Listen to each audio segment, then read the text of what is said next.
Pernahkah Anda berpikir bahwa zina hanya dilakukan oleh pasangan yang tidak menikah? Padahal, sahabatku, ada beberapa perbuatan yang dilakukan oleh suami istri yang sah sekalipun, tetapi di sisi Allah dihukumi seperti zina karena melanggar batasan-batasan suci yang tidak boleh disentuh oleh siapapun, bahkan oleh pasangan halal sekalipun. Yang lebih mengejutkan, banyak pasangan tidak sadar bahwa mereka telah melakukannya, bahkan menganggapnya hal biasa dalam rumah tangga. Hari ini kita akan membuka tabir penting ini, agar jangan sampai kebahagiaan sesaat menjerumuskan kita pada dosa sebesar zina.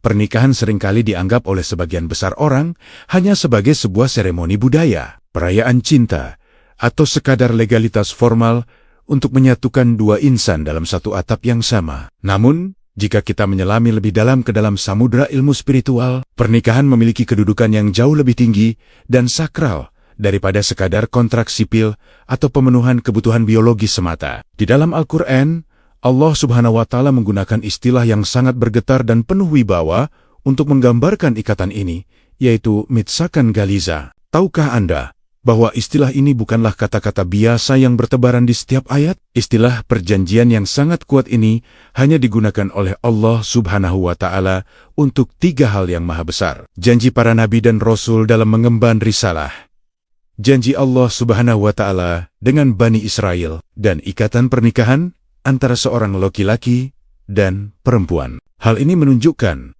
bahwa ketika seseorang mengucapkan kalimat kabul di depan saksi, ia sebenarnya tidak hanya sedang berjanji di hadapan manusia, melainkan sedang menandatangani kontrak langsung dengan langit yang disaksikan oleh para malaikat. Kesadaran akan agungnya perjanjian ini seharusnya membuat setiap pasangan suami istri merenung sejenak mengenai bagaimana mereka memperlakukan satu sama lain setiap harinya. Apakah kita sudah menyadari bahwa setiap interaksi yang terjadi di dalam rumah tangga adalah bagian dari ibadah yang sangat panjang? Pernikahan adalah satu-satunya ibadah yang durasinya bisa mencapai puluhan tahun, bahkan terbawa hingga ke surga jika diridhoi olehnya. Rasulullah SAW dalam banyak kesempatan selalu menekankan betapa mulianya seorang suami yang memuliakan istrinya, dan betapa agungnya seorang istri yang menjaga kehormatan suaminya. Bahkan, hal-hal yang mungkin kita anggap sepele, seperti menyuapi pasangan dengan penuh kasih sayang, memberikan senyuman tulus saat pasangan pulang bekerja, atau sekadar mendengarkan keluh kesah mereka dengan penuh perhatian, semuanya dicatat oleh Allah Subhanahu wa Ta'ala sebagai pahala yang setara dengan sedekah. Inilah keindahan Islam, di mana kenikmatan duniawi yang dilakukan dalam bingkai yang halal diubah menjadi pundi-pandi, amal jariah yang luar biasa. Namun, di balik segala keindahan dan pahala yang melimpah tersebut, terdapat tanggung jawab besar yang menyertainya. Karena pernikahan adalah sebuah bentuk ibadah, maka ia memiliki aturan main, batasan, dan koridor yang tidak boleh dilanggar. Seringkali kita terjebak dalam pemikiran keliru bahwa setelah sah menikah, maka segala sesuatu menjadi bebas tanpa batas. Padahal, justru karena ia adalah perjanjian agung, ada rambu-rambu suci yang harus dipatuhi, agar keberkahan tidak tercabut dari rumah tangga kita. Banyak pasangan yang merasa rumah tangganya hambar, rezekinya terasa sempit, atau sering terjadi pertengkaran tanpa sebab yang jelas, padahal secara materi semuanya tercukupi. Bisa jadi, hal itu terjadi karena ada batasan-batasan milik Allah Subhanahu wa Ta'ala, yang tanpa sadar telah dilangkahi. Disinilah pentingnya bagi setiap pasangan untuk senantiasa menuntut ilmu agama. Rumah tangga yang kokoh tidak hanya dibangun di atas pondasi cinta yang membara, karena cinta bisa saja pasang surut, tetapi ia harus dibangun di atas fondasi ilmu dan ketakwaan.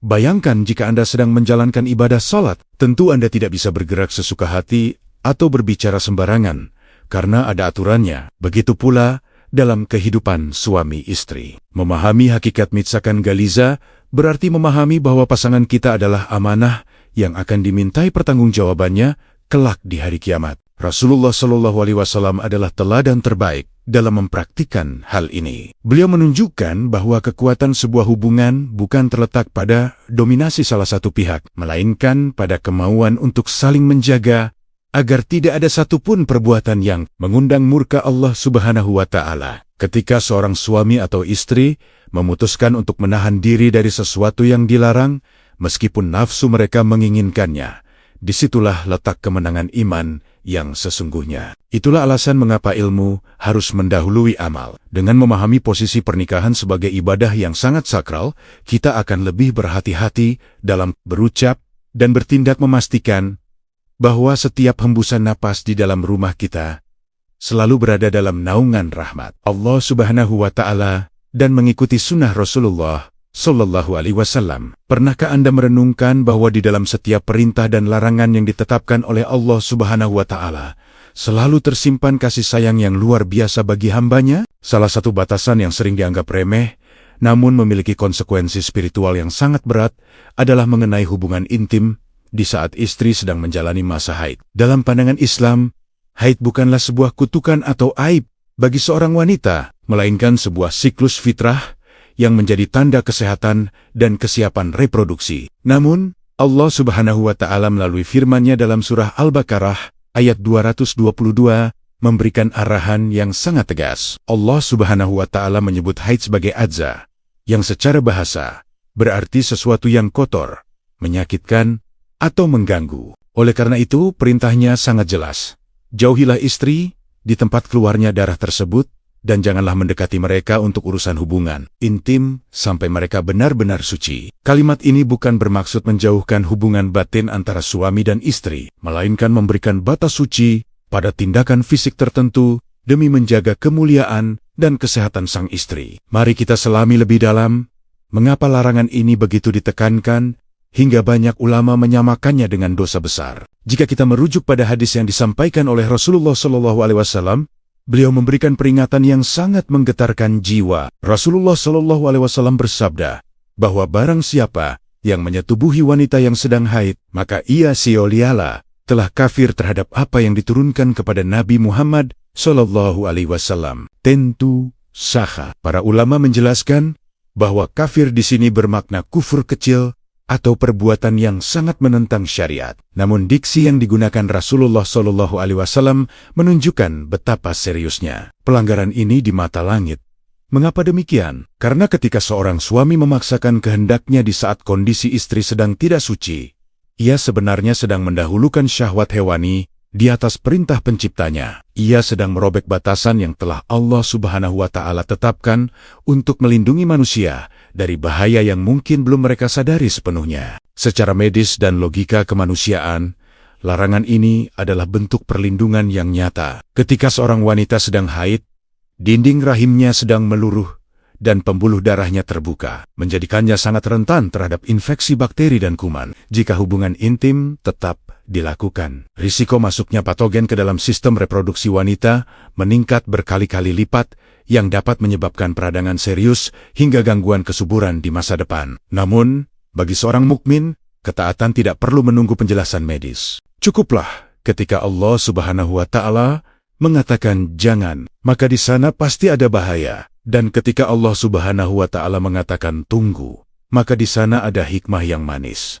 Disinilah cinta seorang suami diuji secara nyata. Apakah ia mencintai istrinya karena Allah Subhanahu wa Ta'ala sehingga ia rela menahan diri demi keselamatan sang istri? Ataukah ia mencintai istrinya hanya untuk memuaskan hawa nafsunya semata? Interaksi suami istri di saat haid sebenarnya tetap bisa berlangsung indah tanpa harus melanggar batas yang haram. Islam adalah agama yang moderat. Kita tidak diperintahkan untuk mengasingkan istri seperti tradisi kaum terdahulu yang dilarang makan bersama atau tidur seranjang dengan wanita haid. Rasulullah Shallallahu Alaihi Wasallam memberikan teladan bahwa beliau tetap bermesraan, bercanda, dan menunjukkan kasih sayang kepada istri-istri beliau meskipun mereka sedang haid. Batasan yang dilarang hanyalah hubungan penetrasi pada kemaluan. Hal ini mengajarkan kepada kita bahwa keintiman tidak melulu soal fisik, melainkan soal bagaimana hati saling bertautan dalam ketaatan, menahan diri di saat keinginan memuncak karena takut kepada Allah Subhanahu wa Ta'ala adalah bentuk ibadah yang sangat tinggi nilainya. Bayangkan betapa berkahnya sebuah rumah tangga jika suami dan istri saling mengingatkan untuk tetap berada di jalur yang diridhoinya. Jika di masa lalu kita pernah tergelincir melakukan kesalahan ini karena ketidaktahuan atau dorongan nafsu yang tak terbendung, maka pintu taubat selalu terbuka lebar. Allah Subhanahu wa Ta'ala menutup ayat tentang haid dengan sebuah kalimat yang sangat menyejukkan. Sesungguhnya Allah Subhanahu wa Ta'ala mencintai orang-orang yang bertaubat, dan menyukai orang-orang yang mensucikan diri. Ini adalah undangan bagi setiap pasangan untuk kembali membersihkan diri dari noda dosa. Jangan biarkan hubungan yang sah ini dicatat seperti perbuatan zina di sisi Allah Subhanahu wa Ta'ala hanya karena kita tidak mampu bersabar selama beberapa hari saja. Ingatlah bahwa keberkahan rezeki, ketenangan hati, dan kesalehan anak-anak kita seringkali bergantung pada seberapa kuat kita menjaga batas-batas suci dalam kamar pribadi kita. Menjaga syariat dalam hal haid adalah wujud nyata dari penghormatan kita terhadap hukum-hukum Allah Subhanahu wa Ta'ala dan bukti bahwa rumah tangga kita dibangun di atas siti-sita menuju surganya. Dalam kehidupan pernikahan yang sudah sah secara agama dan negara, seringkali muncul sebuah pemahaman keliru bahwa segala sesuatu yang dilakukan di antara suami dan istri menjadi halal tanpa batas. Namun, kita harus menyadari dengan penuh ketundukan bahwa Allah Subhanahu wa Ta'ala tetap menetapkan rambu-rambu suci yang tidak boleh dilanggar, bahkan oleh pasangan yang sudah terikat dalam akad nikah sekalipun. Salah satu larangan yang paling keras dan tegas dalam syariat Islam adalah melakukan hubungan intim melalui dubur, atau yang sering dikenal dengan istilah sodomi. Perbuatan ini bukan sekadar masalah teknis dalam berhubungan, melainkan sebuah bentuk pelanggaran terhadap fitrah manusia yang telah diciptakan dengan sempurna oleh Allah Subhanahu wa Ta'ala. Jika kita menengok sejarah peradaban manusia, kita akan menemukan kisah memilukan tentang kaum Nabi Lut yang dijatuhi azab luar biasa pedih karena mereka memutarbalikkan fungsi tubuh dan melampiaskan syahwat tidak pada tempatnya. Larangan ini tetap berlaku mutlak di dalam pernikahan, karena kehalalan pasangan tidak berarti menghalalkan kara-kara yang telah diharamkan oleh Sang Pencipta. Tahukah Anda, mengapa Allah Subhanahu wa Ta'ala melarang perbuatan ini dengan ancaman yang begitu dahsyat? Di dalam Al-Quran, Allah Subhanahu wa Ta'ala telah menegaskan bahwa istri adalah ibarat ladang tempat bercocok tanam bagi suami. Istilah ladang ini merujuk pada organ reproduksi yang memang dipersiapkan untuk menanam benih keturunan dan menghasilkan buah berupa generasi yang saleh. Sebaliknya, dubur adalah saluran akhir pembuangan kotoran dan najis yang penuh dengan bakteri serta kuman penyakit. Ketika seseorang memaksakan diri untuk melakukan hubungan intim di tempat keluarnya kotoran, ia sebenarnya sedang menghina kemuliaan pasangannya dan mencemari kesucian ikatan pernikahan mereka. Rasulullah Shallallahu Alaihi Wasallam dalam sebuah peringatan yang sangat keras bersabda bahwa Allah Subhanahu wa Ta'ala tidak akan memandang seorang laki-laki yang menyetubuhi istrinya melalui duburnya. Bayangkan betapa malangnya sebuah rumah tangga jika Sang Khalik, pemilik segala rahmat, sampai tidak mau memandang hambanya tersebut di hari kiamat kelak hanya karena satu perbuatan yang melanggar aturan langit ini. Mari kita merenung sejenak.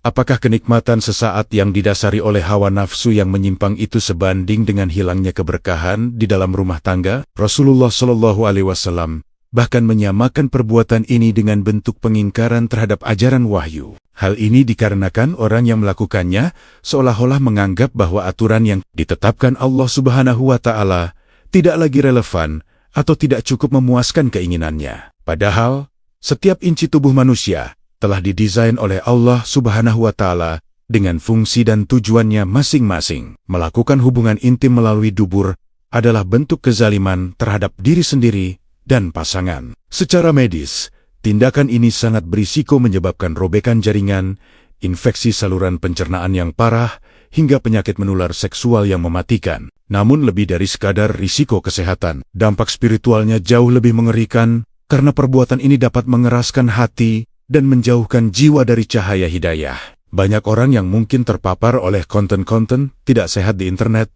yang mempromosikan gaya hidup menyimpang ini, hingga mereka menganggapnya sebagai sebuah variasi yang biasa dalam rumah tangga. Disinilah letak ujian iman bagi kita sebagai umat muslim. Kita harus memiliki prinsip yang kuat bahwa kebahagiaan sejati dalam pernikahan hanya dapat diraih jika kita mengikuti petunjuk Rasulullah Shallallahu Alaihi Wasallam. Seorang suami yang benar-benar mencintai istrinya karena Allah Subhanahu wa Ta'ala tidak akan pernah mengajak atau memaksa istrinya melakukan sesuatu yang dapat mencelakai fisiknya dan menghancurkan martabat ruhaninya. Jika ada suami yang memaksakan kehendak ini, maka sang istri memiliki hak penuh untuk menolak dengan cara yang baik, karena tidak ada ketaatan kepada makhluk dalam hal maksiat kepada Sang Khalik. Hubungan yang dilakukan atas dasar paksaan dan penyimpangan tidak akan pernah melahirkan ketenangan, melainkan hanya menyisakan rasa trauma dan kegelisahan batin. Oleh karena itu, sangat penting bagi kita semua untuk senantiasa membentengi keluarga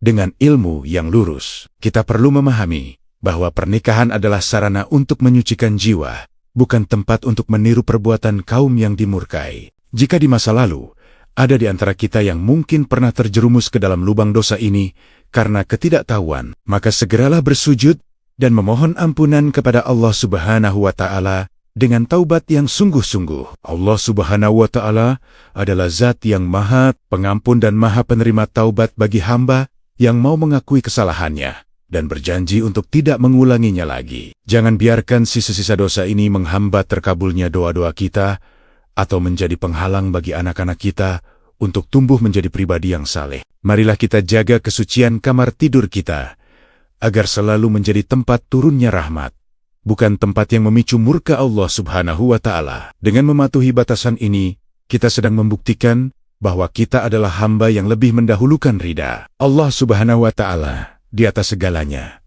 Dan itulah kunci utama untuk mendapatkan keluarga yang penuh dengan kedamaian, keberkahan, serta perlindungan dari segala mara bahaya. Kehidupan rumah tangga seringkali diibaratkan sebagai sebuah bangunan yang memiliki dinding-dinding kokoh dan tirai-tirai yang tertutup rapat. Fungsi utama dari dinding dan tirai tersebut bukan sekadar untuk melindungi penghuninya dari panas dan hujan, melainkan untuk menjaga kehormatan serta kerahasiaan segala aktivitas yang terjadi di dalamnya. Salah satu amanah terbesar yang diletakkan di pundak pasangan suami istri adalah menjaga segala sesuatu yang terjadi di balik pintu kamar mereka agar tetap menjadi rahasia berdua. Namun, di era keterbukaan informasi seperti sekarang ini, seringkali kita temui fenomena di mana orang-orang dengan begitu ringannya menceritakan detail hubungan intim mereka, kebiasaan pasangan saat diranjang, atau bahkan kekurangan fisik pasangan kepada teman sejawat, sahabat karib, atau bahkan di media sosial dengan balutan candaan. Tahukah Anda bahwa tindakan ini bukan sekadar masalah etika sosial,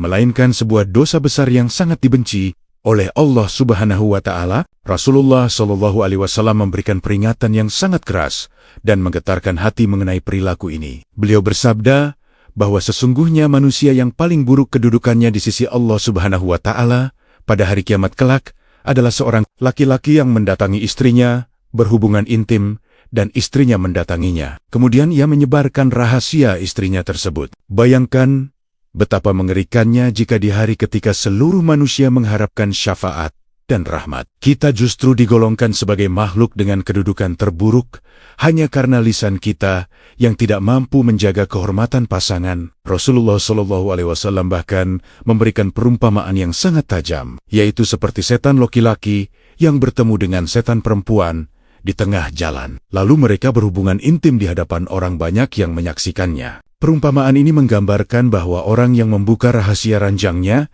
telah kehilangan rasa malu yang merupakan bagian dari iman, dan ia telah menanggalkan murwah atau kehormatan dirinya sendiri serta keluarganya. Mengapa menyebarkan rahasia ranjang diserupakan dengan dosa yang mendekati zina? Jika kita telaah lebih dalam, esensi dari sebuah hubungan yang suci adalah adanya rasa aman dan saling menutupi aib. Ketika Anda menikah, Anda dan pasangan telah menjadi satu pakaian bagi satu sama lain. Sebagaimana firman Allah Subhanahu wa Ta'ala yang menyatakan bahwa istri adalah pakaian bagi suami dan suami adalah pakaian bagi istri. Fungsi pakaian adalah untuk menutupi bagian yang tidak layak dilihat oleh orang lain. Ketika salah satu pihak menceritakan detail keintiman mereka kepada orang lain, ia sebenarnya sedang merobek pakaian tersebut dan membiarkan orang lain mengintip ke dalam area yang paling sakral dalam hidupnya. Hal ini secara maknawi sama dengan membiarkan orang lain ikut serta dalam hubungan intim tersebut melalui imajinasi mereka. Tindakan ini merusak kesucian akad yang telah diucapkan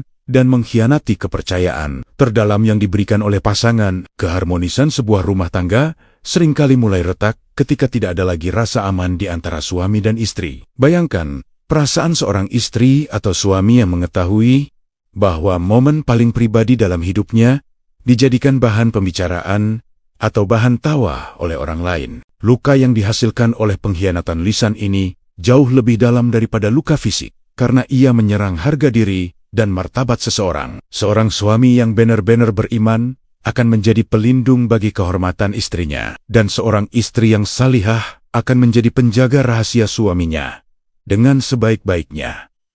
Disinilah kedewasaan iman seseorang diuji. Apakah ia mampu menahan diri dari godaan untuk pamer atau sekadar mencari bahan obrolan demi menjaga ridha Allah Subhanahu wa Ta'ala? Menjaga lisan adalah kunci keselamatan, terutama lisan yang berkaitan dengan aib dan rahasia rumah tangga yang seharusnya terkunci rapat. Selain itu, kita perlu menyadari bahwa setan sangat senang ketika rahasia rumah tangga terbongkar. Melalui celah tersebut, setan akan menanamkan rasa rendah diri, kecemburuan yang tidak sehat, atau bahkan memicu orang lain untuk menaruh minat yang salah terhadap pasangan kita. Oleh karena itu, mari kita jadikan kamar tidur kita sebagai tempat yang paling suci, di mana hanya ada Anda, pasangan, dan pengawasan dari Allah Subhanahu wa Ta'ala. Jika ada masalah dalam hubungan intim yang membutuhkan solusi medis atau konsultasi agama, maka bicarakanlah hanya dengan ahli yang terpercaya secara tertutup, bukan dijadikan konsumsi publik. Ingatlah bahwa setiap kata yang keluar dari lisan kita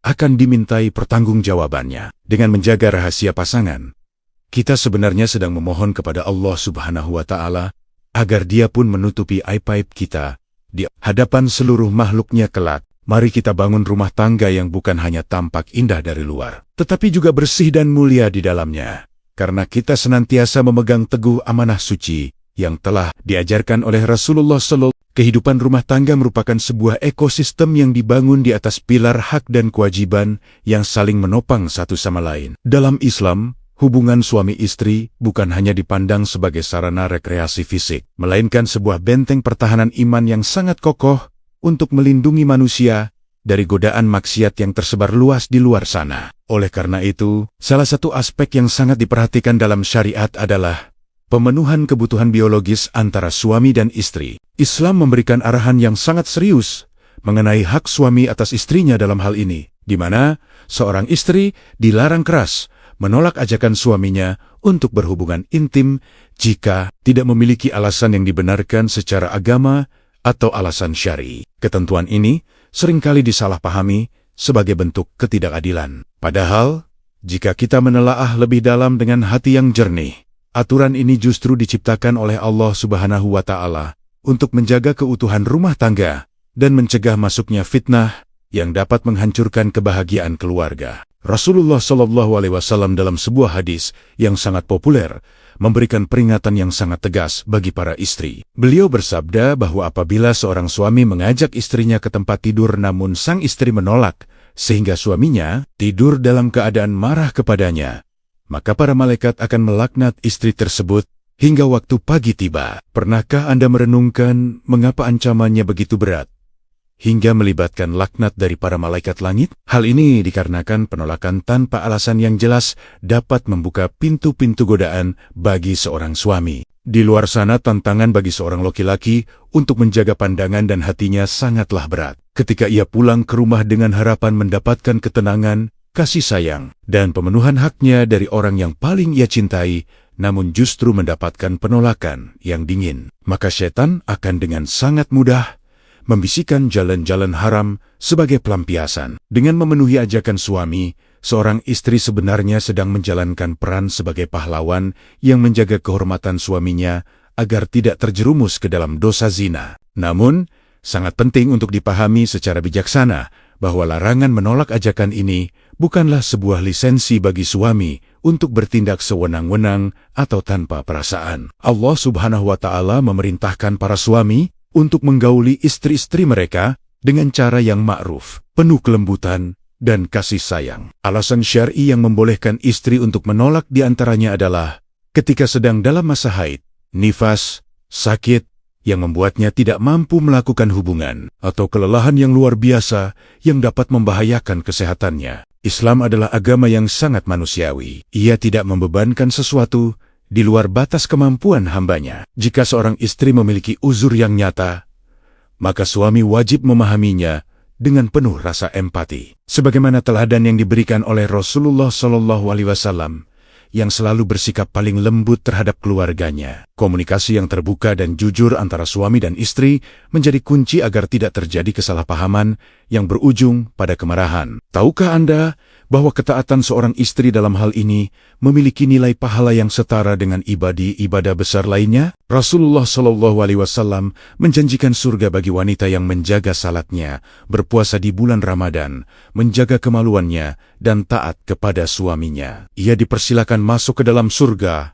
dari pintu manapun yang ia kehendaki. Ini menunjukkan bahwa pelayanan seorang istri kepada suaminya di dalam kamar bukan sekadar urusan domestik, melainkan tiket emas menuju kebahagiaan abadi. Ketika seorang istri berusaha menyisihkan rasa kantuknya atau kepenatannya demi membahagiakan suaminya karena mengharap ridha Allah Subhanahu wa Ta'ala, maka setiap tetes keringat dan lelahnya akan dihitung sebagai amal saleh yang berat timbangannya. Disinilah letak keindahan rumah tangga Muslim, di mana urusan ranjang sekalipun bisa berubah menjadi timbunan pahala jika dilakukan dengan niat ibadah dan mengikuti sunnah Rasulullah Shallallahu Alaihi Wasallam. Sebaliknya, dampak dari pengabaian terhadap hak ini seringkali menjadi awal mula retaknya fondasi pernikahan. Banyak kasus perselingkuhan atau perceraian yang bermula dari perasaan tidak dihargai dan tidak diinginkan yang dirasakan oleh salah satu pihak. Ketika seorang suami merasa ditolak secara terus-menerus tanpa alasan yang jelas,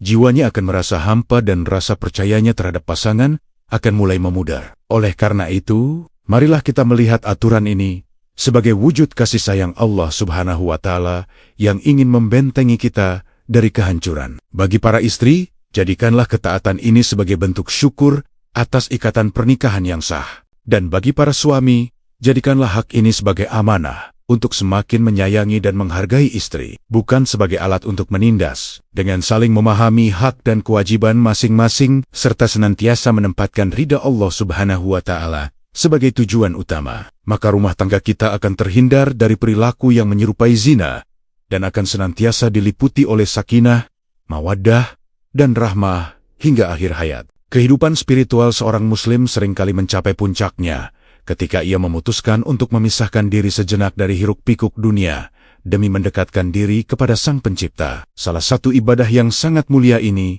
adalah iktikaf, yaitu berdiam diri di dalam masjid dengan niat ibadah, terutama pada 10 malam terakhir di bulan suci Ramadan. Namun, tahukah Anda bahwa dalam kesucian waktu dan tempat tersebut, Allah Subhanahu wa Ta'ala menetapkan sebuah batasan yang sangat tegas bagi pasangan suami istri yang sah. Di dalam surah Al-Baqarah ayat 187, Allah Subhanahu wa Ta'ala berfirman dengan sangat jelas agar kita tidak mencampuri istri kita ketika sedang melaksanakan iktikaf di masjid-masjid. Larangan ini bukan berarti memisahkan cinta antara suami dan istri, melainkan untuk memberikan ruang bagi jiwa agar fokus sepenuhnya dalam menghamba kepada Allah Subhanahu wa Ta'ala tanpa gangguan syahwat duniawi sedikitpun. Larangan ini masuk ke dalam kategori hududullah atau batas-batas hukum Allah Subhanahu wa Ta'ala yang tidak boleh dilangkahi, karena melanggarnya berarti menodai kesucian ibadah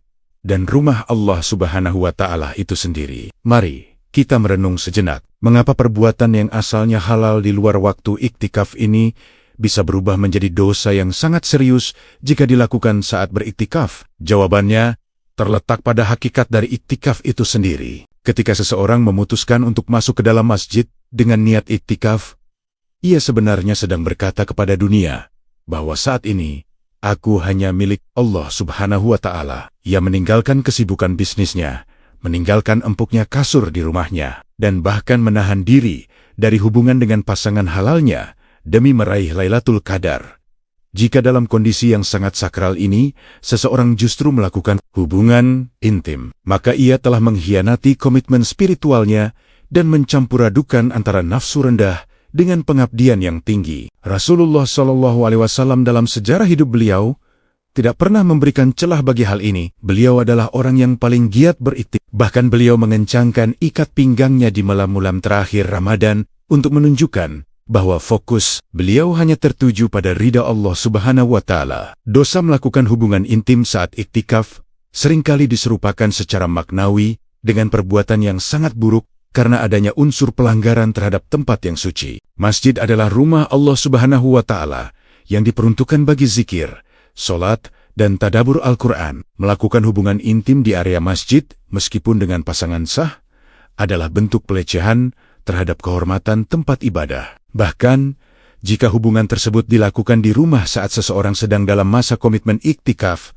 lalu ia pulang sejenak, hal itu tetap membatalkan ibadah iktikafnya dan dicatat sebagai pelanggaran terhadap batas-batas yang telah Allah Subhanahu wa Ta'ala tetapkan. Disinilah kedalaman iman kita diuji secara langsung. Apakah kita mampu mengendalikan dorongan biologis kita demi menghormati waktu-waktu yang telah dikhususkan oleh Allah Subhanahu wa Ta'ala untuk dirinya? Seorang mukmin yang cerdas akan menyadari bahwa menahan syahwat selama beberapa hari demi mendapatkan ampunan yang luas adalah investasi akhirat yang tak ternilai harganya. Seringkali, ketidaktahuan menjadi sebab utama mengapa larangan ini bisa dilanggar. Banyak pasangan yang menganggap bahwa karena status mereka sudah menikah, maka kebebasan mereka tidak terbatas oleh waktu dan tempat ibadah tertentu. Padahal, Islam mengajarkan kita tentang adanya tata krama terhadap waktu dan ruang. Allah Subhanahu wa Ta'ala menutup ayat larangan ini dengan kalimat yang sangat tegas.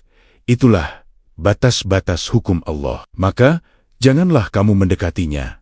Perhatikanlah, Allah Subhanahu wa Ta'ala tidak hanya melarang kita untuk melakukannya, tetapi melarang kita untuk mendekatinya. Ini berarti kita harus menjauhi segala hal yang bisa memicu bangkitnya syahwat saat sedang beriktikaf, seperti pembicaraan yang menjurus ke arah sana atau kontak fisik yang berlebihan, agar kita tidak terjerumus pada pelanggaran yang lebih besar. Ketaatan terhadap aturan ini adalah bukti nyata bahwa kita menghargai otoritas Allah Subhanahu wa Ta'ala di atas keinginan pribadi kita. Bagaimana jika di masa lalu kita pernah melakukan kesalahan karena belum memahami ilmu ini? Allah Subhanahu wa Ta'ala senantiasa membuka pintu ampunan bagi siapa saja yang mau bertaubat dengan tulus. Namun, kesadaran ini harus membuat kita lebih berhati-hati di masa depan. Kita tidak ingin ibadah yang kita bangun dengan susah payah, seperti puasa seharian dan bangun malam untuk salat tahajud, menjadi sia-sia hanya karena ketidakmampuan kita menahan diri dari satu larangan ini. Bayangkan betapa indahnya jika suami dan istri saling menyemangati untuk fokus pada ibadah masing-masing saat masa iktikaf tiba. Mereka saling membantu untuk mengejar surga, bukan justru saling menarik ke dalam lubang kemaksiatan. Inilah esensi dari rumah tangga yang diberkahi. Rumah tangga yang paham kapan harus berkumpul dalam cinta dan kapan harus berdiri sendiri-sendiri di hadapan Allah Subhanahu wa Ta'ala dalam kepatuhan mutlak. Sebagai penutup dari seluruh rangkaian pelajaran ini, marilah kita perbaiki kembali niat dan amal kita dalam berumah tangga. Pernikahan memang menghalalkan yang haram, tetapi ia tidak menghapuskan hukum-hukum Allah Subhanahu wa Ta'ala. Menjaga batas-batas suci, termasuk saat beriktikaf, adalah wujud cinta kita yang sesungguhnya kepada pasangan dan kepada Allah Subhanahu wa Ta'ala. Jangan sampai kebahagiaan sesaat di dunia ini menelantarkan kita dari kebahagiaan yang kekal di akhirat. Semoga Allah Subhanahu wa Ta'ala senantiasa menjaga hati kita, menjaga rumah tangga kita dari segala perbuatan yang dimurkainya, dan mengumpulkan kita kembali di surganya kelak dalam keadaan suci dan diridai bersama. Rasulullah Shallallahu Alaihi Wasallam.